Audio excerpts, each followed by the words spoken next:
What does Web3 mean to you? Strong decentralized trust, transparency, verifiability, and personal sovereignty. People are also starting to understand what Polkadot is, and that's in part due to other ecosystems evolving some of the features that Polkadot already had. What was your favorite food as a kid? I'd say Campbell's chicken noodle soup out of the can. The launch team wishes you good luck and Godspeed.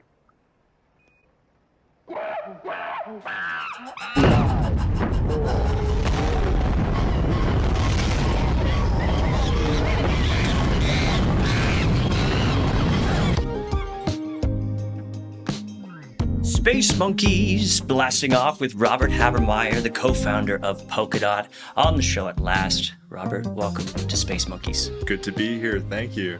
Welcome to Texas. I love Texas, man. I'm having the best time. Yeah. I was here like 5 or 6 years ago, and it's just as good as I remember. Texas, that's the thing about Texas. Other states change. Texas stays the same. I think we have a lot to talk about, maybe multiple podcasts, but today I just wanted to introduce you real quick, give people a little bit of an idea of the man behind the code. What was your favorite food as a kid? I'd say Campbell's chicken noodle soup. Amazing. Out of the can. Out of the can? And they tell you to put a whole can of water in there. Don't do that. Put like a little bit of extra water, but don't. It's better when it's strong. Highly concentrated. Yeah, highly Nice. concentrated. Heat it up or just... Oh yeah, I'm not an animal. Okay. Pets as a kid? No pets. No pets. No pets. Any pets now? No. Dream pet? Ooh, tiger? A tiger? Maybe. Fantastic, dude. I mean, one day. Yeah. Could be. Of course. I might read about it in the news if I get eaten. Right. There are pros and cons. Yeah. Okay. You play any sports as a kid? Baseball. Favorite vacation from your youth? Hiking in Switzerland with my dad when I was a kid. Very nice. That was awesome. And favorite book as a kid? Well, I think the ones I read the most often were the Harry Potter series. I was hoping you'd say Harry Potter. Yeah. Which was your favorite? Prisoner of Azkaban. Ooh. Or Order of the Phoenix, but only the end. Order of the Phoenix was amazing. Yeah. Totally worth getting through it. Yes. Yeah. Very long. They got longer and longer. Yeah, that's true. Yeah. Okay, my last question in this line here is, in school, did you get along with your teachers? Were you a good student? I was a bad student. Bad student? I got along with some teachers, but I didn't like doing my homework. Right. I cut class a lot, actually. Okay. So there were some teachers who I did well on tests. Yeah. So they liked me for that. Right. But they didn't like that I didn't do my homework. Did you try to go to college? I did, yeah. I got into college. Uh-huh. I did a year of college, and then I dropped out. Well, what were you going to pursue there? Math. Okay. I learned how to code when I was a teenager, and I thought, well, computer science degrees are usually like outdated programming courses. Right. But all the technical stuff is mathy, so I wanted to go into just do a math degree, and then I could read computer science papers if I wanted to. I wanted to do math, not for like theoretical math, but always applied stuff. I was into computer security and cryptography and stuff like that, so math just seemed like the best route to pursue to get down those paths of things that I was interested in. Okay. And how about like social concepts as well? I feel like sometimes you pop up on Twitter with some ideas about...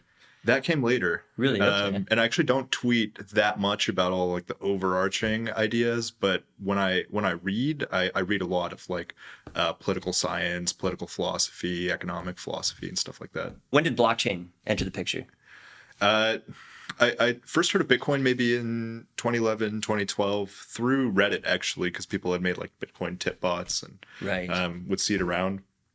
I was like vaguely aware of it. Ethereum crowdfunding captured my attention more, and I really started digging into like how do blockchains and cryptocurrencies work in like 2015, like mid to late 2015. But my background was already in computer security and cryptography, so Right. At least as much as a high schooler's into those things, and so it really captured my attention because of that. Okay, you saw blockchain as a sort of solution to some of the problems in security. Yes. Yeah. And also all the stuff that was coming out around those times, like the Snowden leaks, those were still really fresh. Right. The Web 1 to Web 2 transition that had been kind of undergoing, where you went from like this, all these random websites that you could go to and to these big platformed data mining centers, right? So I grew up during that, and it put me, put those issues more at the forefront of my mind. Now, the first time I ever saw you was on the Behind the Code documentary. Yeah. I think you're on the beach with Gavin Wood. It was Ibiza. In Ibiza, right? Yeah.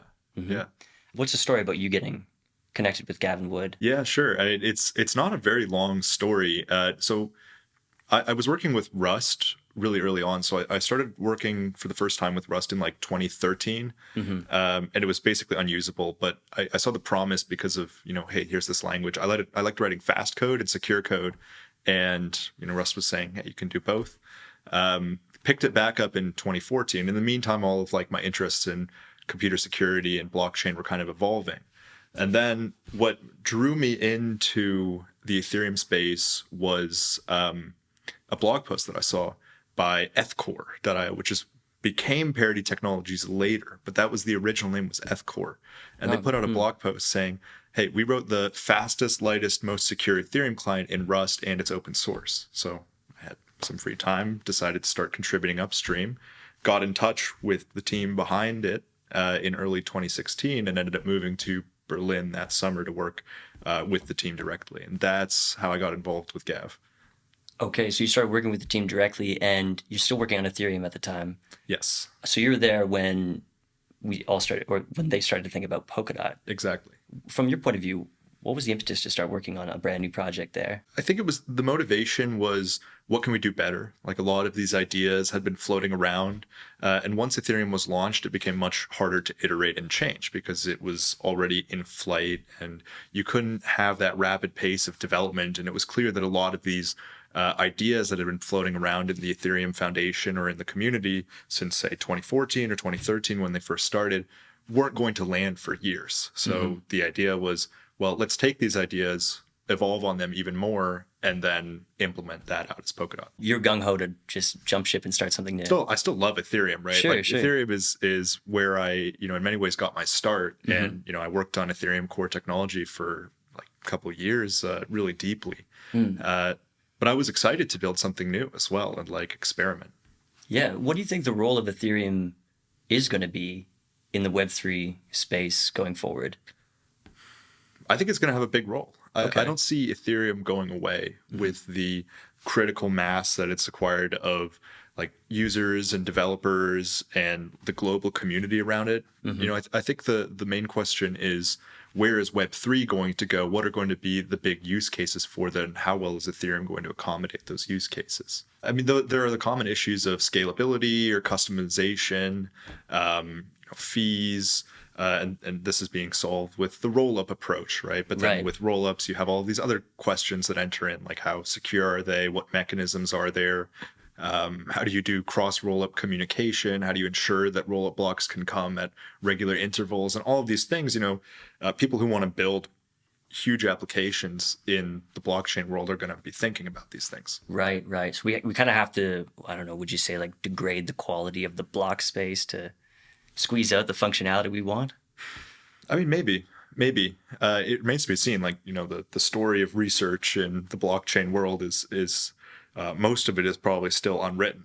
But at least with the current state of things and the current trajectory, I think, yes, you would be dealing with lower quality or lower security block space or high latency to actually get good security for things, dealing with centralization, user experience around bridging between all of these different rollups. These are problems that we were thinking about from the beginning, got to bake in from the start in the core protocol. Where'd you come up with this idea of block space? Well, I can't take credit for coining the term. I started seeing it around probably a couple of years ago, but it wasn't really defined rigorously.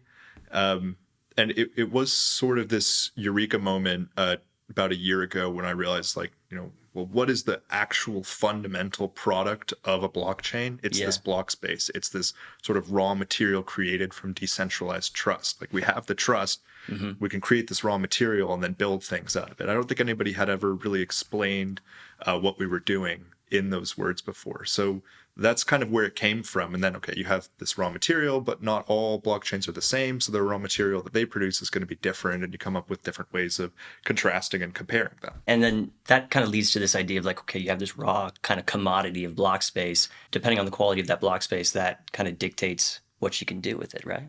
Yeah, there's three characteristics that I bring it down to. One is quality, which is basically security. That's like, you're trying to tap into some kind of decentralized trust. Well, how good is that decentralized trust? How high quality is it? How easy is it for that trust to be broken or overridden? That's like economic security, proof of stake, how much stake you have online, stuff like that. Then you have flexibility, which is, how useful of a building block is this? What kind of stuff can you do with it? Can you build only simple applications? Can you build more complex applications?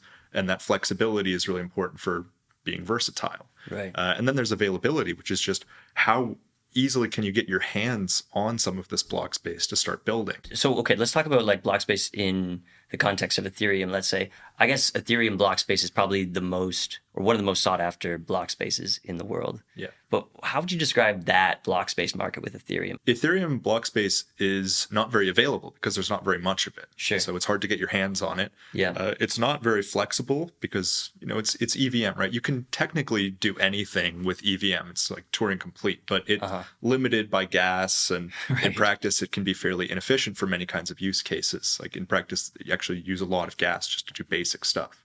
On the flip side, it's also very, very, very high quality. It's very secure. Like they have huge amounts of stake behind it, or before the merge mining, right? So, the security is there, but the flexibility or the availability aren't really. So everybody's kind of in this, you ever watch WrestleMania? Mostly in GIFs. Yeah, it's like Hell in a Cell or something like that, where like you've got this small area where every single project is like constantly wrestling for the little bit of block space that's there. It's a rough market out there. Yeah, I mean, it's entertaining, right? And the cool thing about, having it be Hell in a Cell is that there is a lot of competition there. Right. Whereas, like, imagine if you tried to have WrestleMania, but it's the whole stadium. It would be, it's a pressure cooker, right? And when you bring more supply into the market, it's less of a pressure cooker. Yeah, that's absolutely true. That's kind of the scenario we're dealing with on Polkadot, right? We kind of have like loads and loads of block space, it seems, right? Yeah. Flooding the markets. Flooding the markets with block space. Yeah. You also said recently on Twitter that people are generally overpaying for block space, but validators are still running at a loss. What did you mean by that? That's one of the, I think, the key insights of, especially where we are in this market right now. Okay. In a traditional blockchain setting, you're getting some validators together to put some money on the line and make blocks in proof of stake setting, right? So they're getting paid in tokens, and then they're making blocks. Now, if the blocks they're making are empty, then they're getting paid for nothing, right? So that's overpaying for block space. When you are paying validators as a chain for them to make empty blocks, then you're buying block space that you don't need as a protocol because it's not getting used. So that's overpaying. Right. But then even despite that, like recent analysis is showing that in the long tail of chains, like, this doesn't apply to the top chains, but a lot of the ones that are bootstrapping, even though they're overpaying for block space, those validators are still operating at a loss. This is a weird thing to have happen.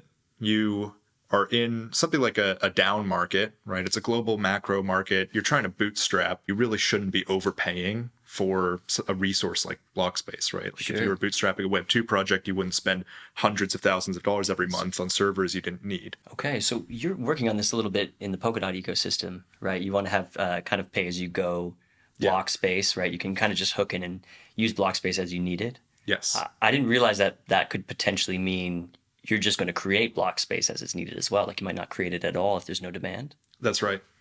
Okay, tell me more about that, how that's going to work. It would go on the protocol side, right? Like it's, you have all these validators, and those validators have the ability to secure blocks. Yeah. But why should the Polkadot validators make blocks when nobody's paying for them, right? Like, how many projects are really using block space versus how much capacity does the Polkadot network have? This is the question. So you create these mechanisms like pay as you go, where somebody can say, hey, I want to make a block, and then sort of gives a heads up to the network, and then the validators say, okay, sure, give us the block when you're ready. And they pay for it on a block by block basis. It seems like right now in Polkadot, there's like this massive gap in between the throughput and the capacity of Polkadot and what we're actually using it for, right? Yeah.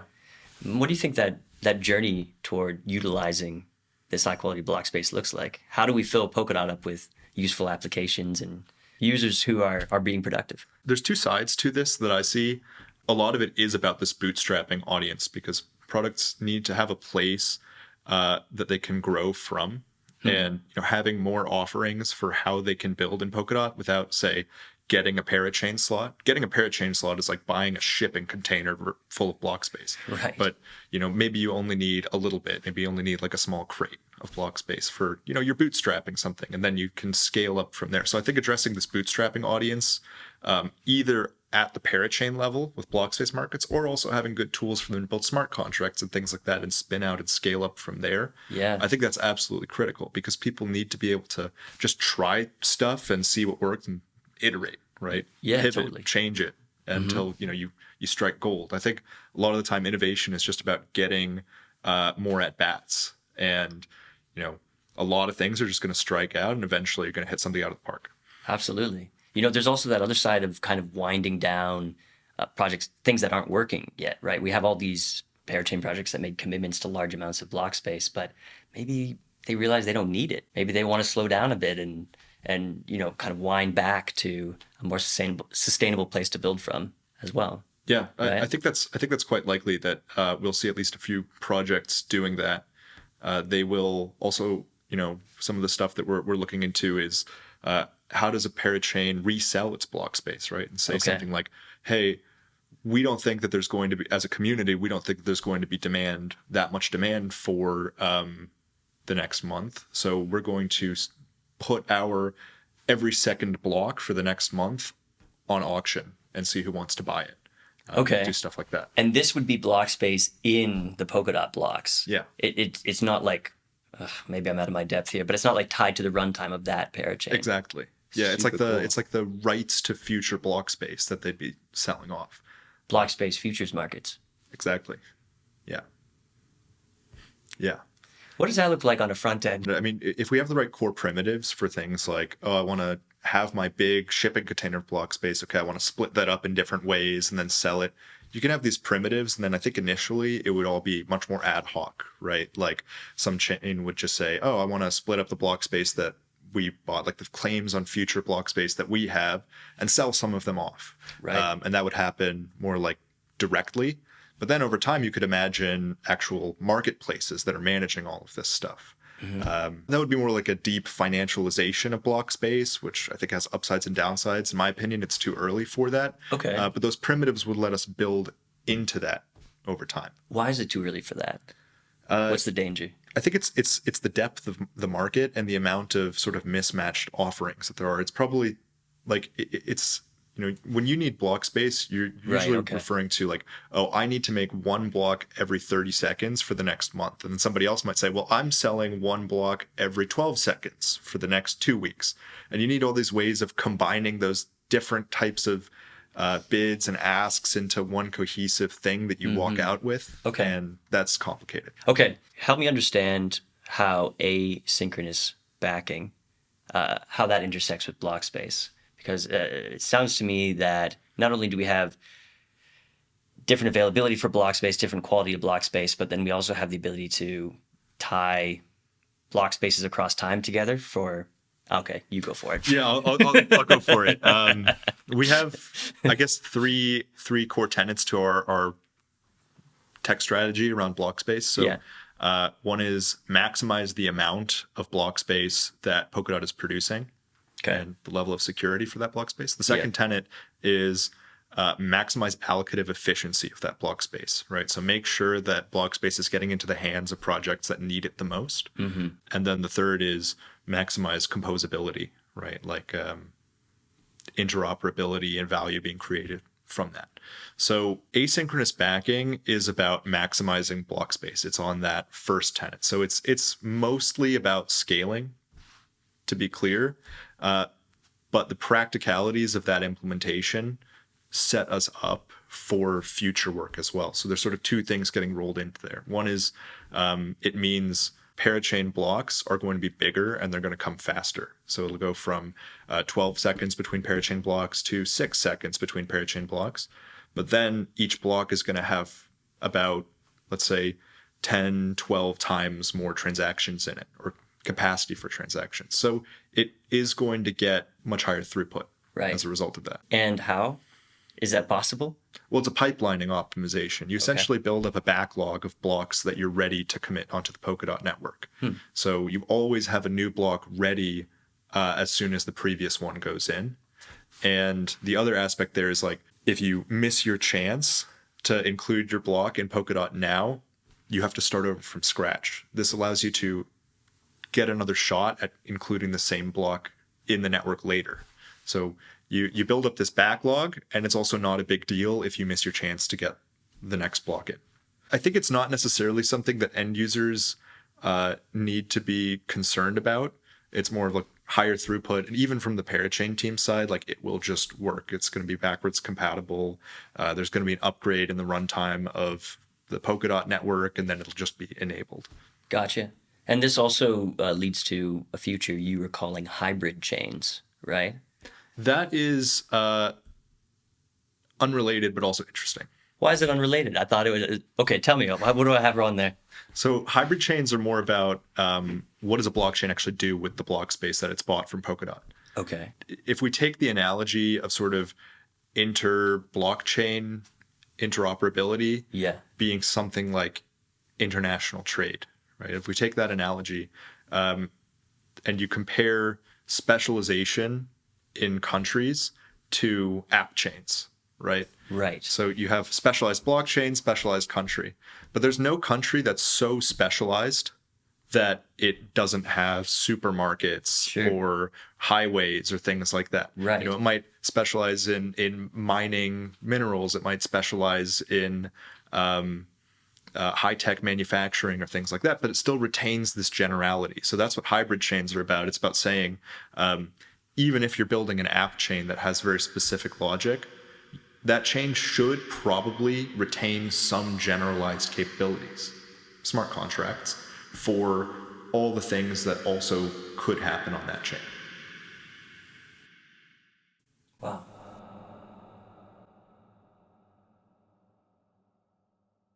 Henrik? No, cut that, Henrik. I don't know what I'm saying. Yeah, let's cut that. Okay, we'll cut that. One last piece of tech that I want to get in here before we start talking about actual applications that are onboarding to Polkadot. What do you think about ZK tech, zero knowledge tech? What excites you about that? Is there anything that makes you nervous about it or unsure that it'll work? Yeah, I'm a big fan of ZK. Mm-hmm. You know, the term zero knowledge means I can prove something to you. Mm-hmm. I can prove like, okay, I know the answer to this math problem, or like I can prove that my age is within this range of numbers, right? If imagine you have like a list of people and their ages, you can say, I can prove that I'm in this list in one of these millions of people, and that my age is over 21, but I won't reveal which one of these millions of people that I am. You know, stuff like that is what you can do with ZK, but it has lots and lots and lots of different use cases. What people oftentimes use ZK for is not the fact that it has these zero knowledge applications about proving statements of knowledge without revealing what that knowledge is, but rather what we call succinctness, which is sort of compression. You can prove in a very short statement that some work was done, right? Like, oh, I executed this block that had all these transactions, and you can prove that you did that correctly with something that's actually takes much less time to verify than actually executing the block, which is wizardry. It's a TLDR on block execution? Exactly. Okay, Yeah. got it. Okay. But the TLDR is like, you know that it's true. Right. That's kind of magical. And that's really interesting. You know, where ZK also comes in is privacy, right? When you use ZK for privacy, you're saying, I prove I control an account that has this much money, and that the account's record is going to be updated correctly to the new balance. So my old balance minus what I was transferring. And I prove that there's some other account, without revealing which one, whose balance is going to be updated to include their old balance plus the amount I'm transferring. And you can do that without revealing how much you transferred, or which account you're sending from, or which account you are sending to. I did this recently on Manta's Calamari net. It was amazing. Yeah. Yeah, it was so cool. They're going deep in Substrate. Yeah, they are, and right? Using it to implement these types of zero knowledge tech. And when you ask, you know, am I worried about zero knowledge tech? My answer really is not at all. Yeah. Polkadot is designed to be a meta protocol for a reason. It's meant to. We knew that when we came up with this idea for scaling and for bridging, that most of blockchain research was still unwritten. And as new technologies came in, we wanted to make sure that Polkadot could incorporate those technologies. So Polkadot has the ability to do zero knowledge, Right. Integrate that either at the core level or like Manta's doing, just have people write zero knowledge applications using Substrate. Right. I mean, it's cool that because they've been working a lot with BNB.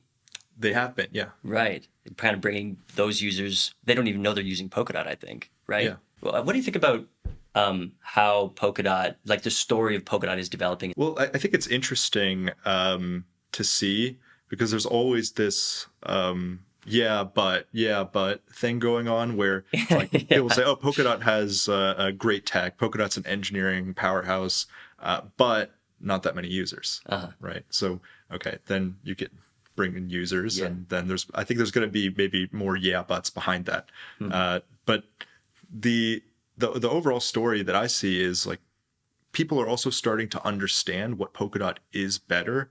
And that's in part due to other ecosystems evolving some of the features that Polkadot already had. Right. When you're dealing with just Ethereum as a layer one, nobody knows what a rollup is, right? People really started learning about that maybe a year and a half ago. You try to explain like, there's all these blockchains and they have shared security and they communicate between each other and they're all specialized. People would say like, I don't get it. Now that roll-ups are a thing and people have spent time learning about that, you go up to them and talk about Polkadot, they're like, oh, okay, I get that. That actually makes sense. Right. So I think people are catching on to what it is that we've been building. Yeah, it's interesting, but we have the shared security already figured out. Yes. Yeah, which is kind of nice. And the interoperability. Yeah. I feel like some kind of enterprises are paying attention to. They're starting to see the value in this. We just had the Mythical chain come on board. Yeah. Any others that you're kind of excited about or can talk about? I can't talk about upcoming stuff. Okay. Yeah. But stuff that's been announced like Beatport and MeWe and Frequency Project. Yeah. I think it's really important to understand, especially how these types of early partnerships, which I can't take credit for personally. Like there are a lot of people all over the ecosystem who worked on getting these deals together. They are signals, right? Because a lot of industries, people are waiting on the sidelines to see what will happen. It's important to identify those innovative companies that are going to actually take the leap. And once those are in, I think more will follow. And it's important to balance this with, what's the Web3 native stuff and what's the stuff that's coming in from outside, and maintain the right balance so that Polkadot doesn't shift purely into enterprise stuff, but then doesn't also neglect all of the users and use cases that can come in from those areas. What do you think about this whole like Web 2, Web 3, Web 2.5 narrative? What's your opinion on that story? I think it's important to use Web3 technologies wherever they make sense. Like it has to make sense. There are a lot of things that just simply don't make sense. There are a lot of areas where centralized structures are creating huge inefficiencies in traditional businesses. And those are prime targets, I'd say, for stuff that can move onto Polkadot network or other Web3 stacks. Now, Web 2.5 means like, oh, it's sort of Web3, but it's not really. I think this is okay as long as you're very upfront about what users are getting, right? What I don't like to see is when people say, oh, this is like full Web3, and then really behind the scenes, like maybe it's not. It's important, I think, to be very upfront about which components of products are being done with Web3 on the back end and which ones aren't. What does Web3 mean to you? Strong decentralized trust, transparency, verifiability, and personal sovereignty. Yeah. Like the ability to have control over your life and your assets and your actions, and to do that as an individual. I'm personally really interested in projects like, I think Invarch is cool. I think HydroDX is cool.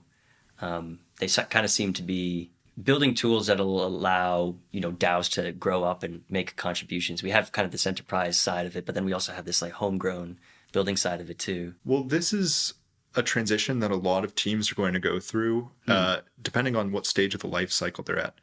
But first, they're going to build out tech, and then they're going to have to pivot from being a tech team to being a product team. And I think that's where we're starting to see a lot of these more product-focused things come from, like being able to control any action on any chain from one account on one chain, or being able to pay fees in any token on any chain. These are the two things that we're alluding to, by the way. Invarch has built this Saturn solution that addresses managing accounts from one chain. And it sounds like, and maybe by the time this is released, Hydra will have released more on this, but Hydra is hinting at a solution for paying fees in any token on any chain.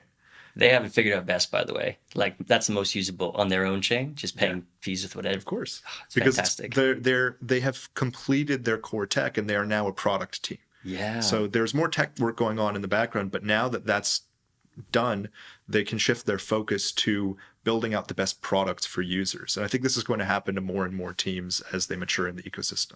Any other teams you have your eyes on who are reaching that part of their cycle? I just spent a bunch of time with Alexei from Interlay, so that is at the front of my mind. I love as well, that, yeah. You know, pivoting from tech to product. They've been building out this Bitcoin bridge for years, and now, you know, if you talk to Alexei, he says, we're a product team, we are building out a product. By the way, do you like Bitcoin? What do you think about Bitcoin? I like Bitcoin. Yeah, me too. Yeah, Bitcoin's legit. Like, Bitcoin's legit, it's man. the most legit thing. Totally. So, you know, it obviously it has some issues with how easy it is to use or what you can do with it. Yeah. But Bitcoin is pretty awesome. Yeah, totally agree. Okay, wanted to head quickly back to this idea of like building within the ecosystem though, because we have a bunch of people building Polkadot. We have Parity, which I guess you work for Parity or you work as an employee of Parity? I work with Parity. You work with Parity. Yeah. That's what you say. Okay. Yeah. All right. And but Parity is just supposed to be one of kind of many agents in the ecosystem. So for people who don't know, we have this somewhat massive treasury that is distributed by those who hold DOT. The way the Treasury is managed is definitely changing with OpenGov because Yeah. it was controlled by the council mechanism, which is going away. It's gone away already on Kusama, or at least OpenGov is live, and it's going to go away on Polkadot as well. And that brings everything into referenda. So it's all open to the community. Anybody can vote on anything, which I think is very important. Now, what we have seen with the Treasury is that, you know, stuff is getting spent costs up front. Yeah. It's very reactive as opposed to proactive, and accountability has been an issue. So, Yeah. you know, projects not delivering on their promises. What I would really like to see how it works optimally is to be more proactive. So like very clear ideas, areas of interest for spending. And what these are essentially are maybe they're specific projects, or maybe they're just indication of areas of interest and value. Mm-hmm. So that would be, oh, we think ZK Tech is interesting. Oh, we think this type of event that has this vibe is interesting, stuff like that. And what those can serve as are essentially beacons for people to see that sort of budget or proposal and agreement by the community on what's valuable to spend money on, and then start to do it. So that's shifting from reactive to proactive. Then you have the accountability question. I think, you know, to really manage a treasury of this size in the most accountable way, you need like actual professionals with suits in many ways. Like, they don't necessarily need to wear suits, but they need to have the mindset of strict accountability, milestones, where does the value get delivered, and things like that, and making sure that money's not going out before value is created, or at least not going out to actors who don't have established reputations. Yeah. And that's one of the reasons that I've been pushing for retroactive funding to be used in many ways, especially for stuff that's like relatively light investment. I mean, the way capitalism works overall is somebody will have an idea and they'll start to build that out, right? It's a business of some kind, but they usually take on a lot of personal risk themselves, but they get a lot of upside out of it as well. Yeah. And when it comes to building in the treasury, I think that we want to emulate that upside as much as possible, where if people are building out something that's valuable, they take on personal risk to try it out, not say, oh, nobody's paying me up front for my idea, so I won't do it. That's kind of weird, and I think not really how the world works. So, you know, I would like to see models where people like have ideas, build this stuff out, and then the OpenGov can say like, hey, actually, this was awesome. This was an awesome piece of code. This is a really cool website that you built. That's an awesome YouTube channel. I mean, think about Mr. Beast, right? Like, I've raised this in the context of media before, like the empire that Mr. Beast has built starting in his bedroom, right? Like, nobody paid Mr. Beast in the beginning to start doing that, Right. but he did it. Hey right? guys, I'm gonna count to 1 million. I need 20,000 up front. Exactly. like what is that? Yeah. Whereas, you know, if someone builds a YouTube channel or a media platform where they're getting like hundreds of thousands of views, like I think the Treasury should recognize that and say like, hey, you've done a service for the community. So that's where I see like where I would like to see the state of the Treasury going. Okay. So starting small, work up front, proving value. Yes. And then the Treasury being an accelerant to anything that gets like works. to experiments, like as many experiments as possible. Most of them will fail, and the ones that work, the Treasury should be an accelerant too. Cool. Awesome. Do you have any idea about how the treasuries are going to play together with like the Kusama and the Polkadot treasury? Do you see any vision there? I'm not sure how that's going to play out, honestly. Okay. Like, it depends what the community has appetite for. Like Kusama is supposed to be more chaotic. It has a very active community. Yeah. But like, how does that actually translate into spending? Because I think that the maybe most chaotic way of spending money is lighting it on fire. But like, I don't think anybody wants to do that. Right. So I'm not sure really. Okay. Do you think about Kusama a lot still? Yeah. But Okay. like not as much. The reason being that we need to consolidate as a community, right? You know, if we're spread too thin, Yeah. I think that gives us a lot less power as a community. And the focus on one place where we can gather is really important. It was kind of interesting when crowd loans first came up. Everyone was all in on Kusama, like that's where the action was. And then we went through this awkward phase of like stretching out onto Polkadot, and you're right, we did get kind of stretched too thin. Yeah. What do you see like an ideal role Kusama could play maybe in like 4 or 5 years? How do you see that working?